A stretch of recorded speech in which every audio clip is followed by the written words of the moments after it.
Hello everyone, আসসালামু আলাইকুম।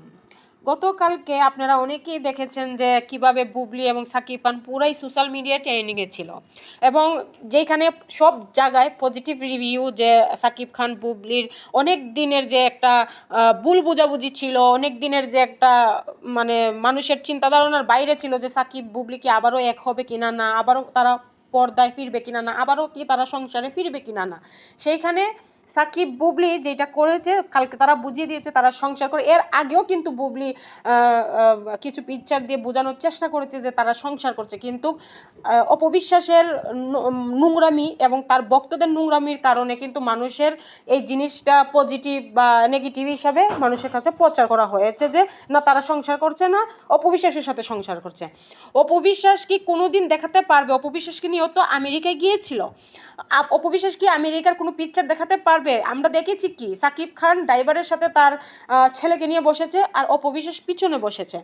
আমরা আবারও দেখেছি সাকিব খানের পিছনে পিছনে বাজারের ব্যাগ অ্যান তেন শপিং ব্যাগ ট্যাগ নিয়ে সে হাতে নিয়ে ঘুরতেছে, আর সে আব্রাহাম খান জয়কে সাকিব খান হাতে নিয়ে ঘুরতেছে।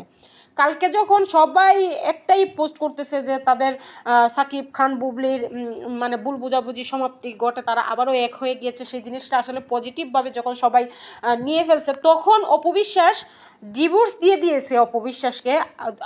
মানে আপনারা অনেকেই জানেন 2017 সালে অপবিশ্বাসের সাথে কিন্তু সাকিব খানের ডিভোর্স হয়ে যায়। তারপরে অপবিশ্বাস কিভাবে মানে ভিকটিম হয়, সোশ্যাল মিডিয়ায় যখন সাকিব বুবলিকে নিয়ে ট্রেন্ডিং ভিডিও বানানোর পরে এখন সবাই অপবিশ্বাসকে করুণা করছে, অর্থাৎ অপবিশ্বাস ভিকটিম হয়ে গিয়েছে আর সবাই মিলে তাকে করুণা করছে, আবারও সিম্পিতি দেখাচ্ছে যে না আপনারা ডিভোর্স হয়ে যাওয়ার পর আপনারা এটা কিভাবে আশা করেন যে সাকিব খানের সাথে তার সংসার হবে? তাহলে তো বুবলির সাথে তার ডিভোর্সই হয় নাই, তাহলে বুবলির ভক্তরা কেন আশা করবে না যে সাকিব খানের সাথে তার সংসার হবে? আর সাকিব খান তো বারবারই বুঝাই দিতেছে যে বুবলির সাথে তো আমার সম্পর্ক আছে, কেন আপনারা বারবার অপবিশ্বাসের সাথে জড়িয়ে দিয়ে আপনারা এআই দিয়ে কত কিছু করে আপনারা পিকচার আপলোড দেন? এগুলো কি দেখতে নেগেটিভ মনে হয় না? বাংলাদেশের প্রেক্ষাপটে কোনো ডিভোর্সি মহিলা, একজন ইন্ডিপেন্ডেন্ট মহিলা কোনো দিন তার প্রাক্তনকে নিয়ে কথা বলতে দেখেছেন? মানে একজন প্রাক্তন স্ত্রীর জন্য এটা লজ্জাজনক, যেটা অপবিশ্বাস বয়ে নিয়ে এসেছে। যেই নারীরা নিজেদের ভরসায় স্বামী ছেড়ে নিজেদের ভরসায় নিজের পায়ে দাঁড়ানোর চেষ্টা করো, ওইসব নারীর একজন অনুপ্রেরণা হওয়ার উচিত ছিল। সেখানে অপবিশ্বাস কি হয়েছে?